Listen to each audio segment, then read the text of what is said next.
What percentage of employment will be generated from agriculture and it's allied sector in Telangana? తెలంగాణలో వ్యవసాయం మరియు దాని అనుబంధ రంగాల నుండి ఎంత శాతం అనేది ఉపాధి లభిస్తుంది?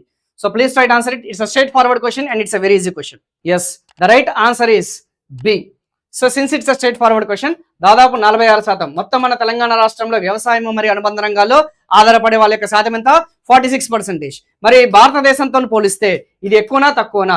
అదే ఇండియాతో పోలిస్తే ఇది ఒక రకంగా చెప్పాలంటే ఎక్కువగానే చెప్పాలి. మరి ఇండియాలో చూసుకుంటే ఆల్మోస్ట్ యావరేజ్ గా 42% వచ్చేసి వ్యవసాయం మరియు అనుబంధ రంగాల మీద ఆధారపడతాడు.